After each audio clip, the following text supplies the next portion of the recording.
Hello, నేను CS రావు. ప్రమాదం జరిగింది. విమానంలో దాదాపు 290 మంది చనిపోయారు. దురదృష్టకరం ఈ సంఘటన. యావత్ భారతదేశం దిగ్భ్రాంతి చెందినటువంటి సంఘటన ఇది. ఎందుకంటే విమానంలో ప్రయాణించేటువంటి వాళ్ళు సుమారుగా 240 మంది ఉంటే 50 మంది మెడికల్ కాలేజీలో ఉన్నటువంటి మెడికోస్ చనిపోయారు. కారణం, అహ్మదాబాద్ నుంచి లండన్కి బయలుదేరినటువంటి విమానం టేకాఫ్ అయినటువంటి కొద్దిసేపటికి ఇది ప్రమాదంలో పడిపోయింది. దాదాపుగా ఒక 59 నిమిషాల వ్యవధిలో ఇదంతా జరిగిపోయింది. ఈ 59 నిమిషాల వ్యవధిలోనే దాదాపుగా 825 అడుగుల ఎత్తుకి విమానం వెళ్ళింది. అక్కడ ఆల్ ఆఫ్ సడన్గా ఒకేసారిగా 625 మీటర్లకి ఎత్తుకు పడిపోయింది. ఒకేసారి 200 మీటర్లు పడిపోయింది. అంత పడదు ఎప్పుడు కూడా విమానం, కానీ 625 మీటర్లకు పడిపోయింది. దీంతో మేడే కాల్ ఇచ్చేశారు. ఏంటి మేడే కాల్ అనంటే, సాధారణంగా విమానాలు ప్రమాదానికి గురైనప్పుడు కానీ లేదంటే పైలట్ కన్ఫ్యూజన్లో పడినప్పుడు కానీ మేడే కాల్ ఇస్తారు. అక్కడ ఏటీసీకి ఇస్తారు, ఎయిర్ ట్రాఫిక్ కంట్రోల్ రూమ్కి ఇచ్చేస్తారు. ఇమీడియట్గా ఏటీసీ మొత్తం క్లియర్ చేసేస్తుంది విమానం మళ్ళా ల్యాండ్ కావడానికి. 3 సార్లు మేడే కాల్ ఇస్తే అర్థం ఏంటంటే, ఫస్ట్ది అనిశ్చిత పరిస్థితి అని, 2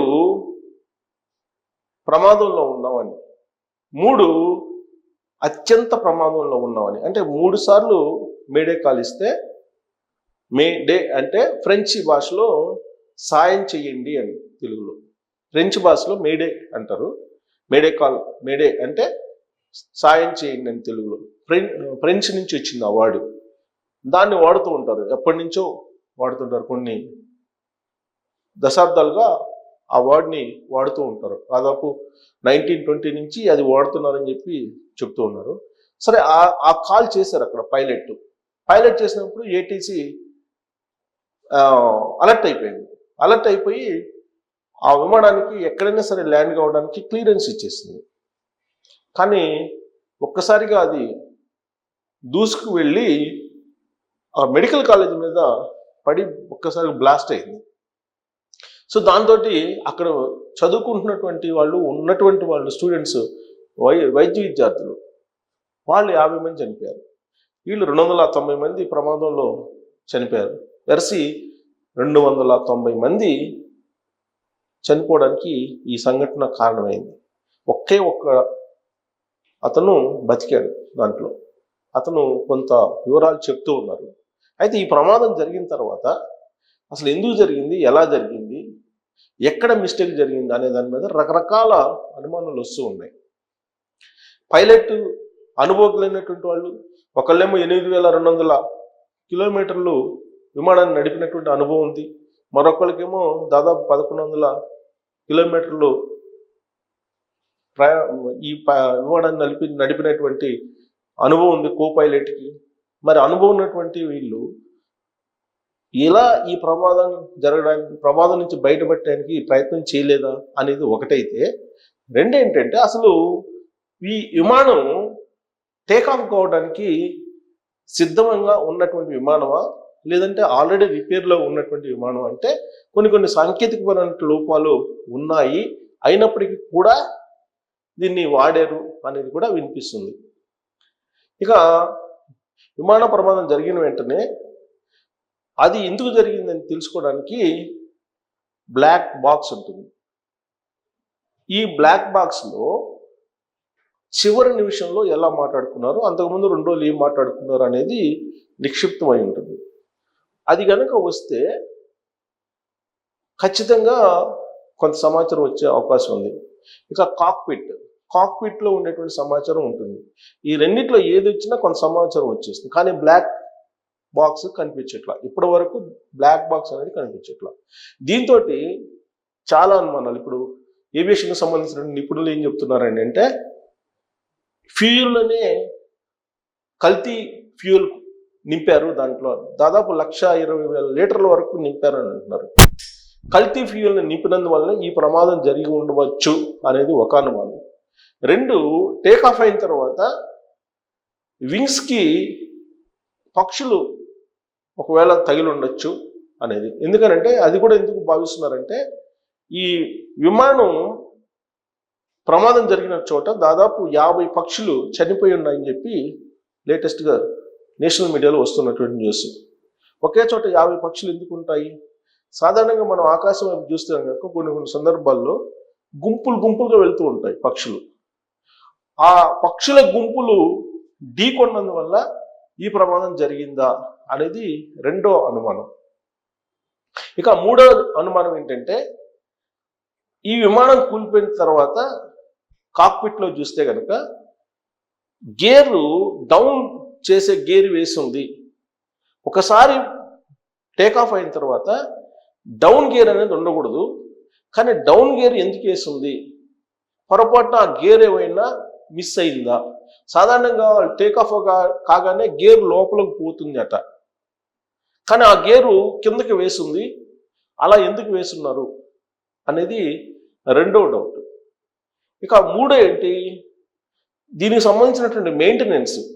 ఇదేమో విమానం 787 బోయింగ్ అనేది అత్యంత ఆధునికమైనటువంటి టెక్నాలజీ తోటి నడిపేటువంటి విమానం అని చెప్పి చెప్తూ ఉన్నారు. దీనికి సంబంధించి తరచూ రిపేర్లు వస్తున్నాయని చెప్పి ఈ కంపెనీ నుంచి విమానాలు కొనుగోలు చేసినటువంటి వాళ్ళ నుంచి కంప్లైంట్స్ బాగా ఉన్నాయనేది ఏవియేషన్ డిపార్ట్మెంట్ చెప్తున్నాయి. సాధారణంగా మనం ఏదైనా వెహికల్ కొన్నప్పుడు ఫెయిల్యూర్ వెహికల్స్కి సంబంధించి కంప్లైంట్స్ వస్తూ ఉంటాయి ఎక్కువగా. అలానే ఈ విమానాన్ని కొనుగోలు చేసినటువంటి కంపెనీలు ఏవియేషన్ డిపార్ట్మెంట్కి అనేక సందర్భాల్లో కంప్లైంట్స్ చేశారట. కానీ చిన్న మైనర్కి సంబంధించినటువంటి కంప్లైంట్సే కానీ ఎక్కడ ఇప్పటి వరకు విమానం తాలూకు ఫైరింగ్ కానీ లేదంటే ప్రమాదాలు కానీ లేవు. ఫస్ట్ ఇదే అని చెప్పి చెప్తూ ఉన్నారు. మరి మెయింటెనెన్స్ సరిగ్గా లేదా అనేది ఇంకొక అనుమానం. మరొకటి ఏంటంటే ఆపరేషన్ సింధూర్ సక్సెస్ అయింది, ప్రపంచవ్యాప్తంగా భారతదేశం పైచేయిగా నిలిచిందని చెప్పి ప్రచారం జరుగుతుంది. ఇలాంటి సమయంలో పాకిస్తాన్ ఏమైనా కుట్ర చేసిందా? యాక్చువల్గా అనేక అనుమానాలు వస్తాయి. గతంలో త్రివిధ దళాధిపతి బిపిన్ రావత్ ప్రయాణిస్తున్నటువంటి హెలికాప్టర్ ఎలా కుప్పగూలిపోయిందో కూడా ఎవరైతే తెలియదు. అప్పుడేమన్నారు, చైనాకు సంబంధించిన కుట్ర ఉండి ఉండొచ్చు అనేటువంటి అనుమానం వ్యక్తం చేశారు.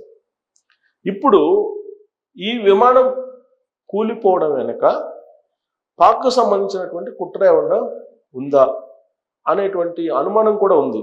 ఈ మధ్యనే శ్రీహరికోటలో దాదాపు 100 శాటిలైట్ని లాంచ్ చేసినటువంటి అనుభవం ఉన్నటువంటి శాస్త్రవేత్తలు 101వ శాటిలైట్ని లాంచ్ చేయటంలో విఫలమయ్యారు. దానికి కారణం ఏంది? పాకిస్తాన్కు సంబంధించినటువంటి రాడార్లు, చైనాకు సంబంధించినటువంటి రాడార్లు తప్పుదోవ పట్టించి ఉండొచ్చు అనేటువంటి కొన్ని అనుమానాలు కూడా వచ్చాయి. దాని మీద అధ్యయనం చేస్తున్నారు. దాని మీద కమిటీ కూడా వేశారు శ్రీహరికోట మనకి ఇస్రో. అదే తరహాలో ఇప్పుడు ఎయిర్ ఇండియా మీద పాకిస్తాన్ ఏమన్నా కుట్ర పడిందా అనేటువంటి అనుమానం కూడా ఉంది. ఎందుకంటే తాజాగా మరొక ఎయిర్ ఇండియా విమానం కూడా 3 గంటల పాటు ప్రయాణం చేసి అది కూడా ప్రాబ్లం వచ్చి మళ్ళీ వెనక్కి వచ్చి సేఫ్ సైడ్గా ల్యాండ్ అయింది ఇవాళ కూడా. సో ఆ కోణం నుంచి కూడా ఇప్పుడు అలాంటి అనుమానాలు కూడా వస్తూ ఉన్నాయి. మరి ఈ విమానం కూలిపోవడం వెనుక పాకిస్తాన్కి సంబంధించినటువంటి కుట్ర ఉండే అవకాశం ఉందా? ఎందుకంటే గుజరాత్ మీద ఎక్కువగా కాన్సన్ట్రేషన్ చేసింది, హైదరాబాద్ మీద కాన్సన్ట్రేట్ చేసింది పాకిస్తాన్, అలాగే ఢిల్లీ మీద కాన్సన్ట్రేషన్ చేసింది, ముంబై మీద కాన్సన్ట్రేషన్ చేసింది. కానీ మన ఆపరేషన్ సింధూర్ క్రమంలో అవకాశం రాలా. బట్ టార్గెట్స్ అయితే ఈ ప్రాంతాల మీద పెట్టారు అని చెప్పి అప్పట్లో వినిపించింది. మరి ఇలాంటివి పాకిస్తాన్ చేస్తుందా, ఇలాంటి దాష్టికాలకు ఏమన్నా పాల్పడుతుందా అనేటువంటి అనుమానాలు కూడా ఇప్పుడు వస్తున్నటువంటి క్రమంలో మీకు ఈ విమానం ప్రమాదం వెనక ఉన్నటువంటి అనుమానాలు ఏంటనేది ట్రోల్స్ రూపంలో తెలియజేయచ్చు. Thank you.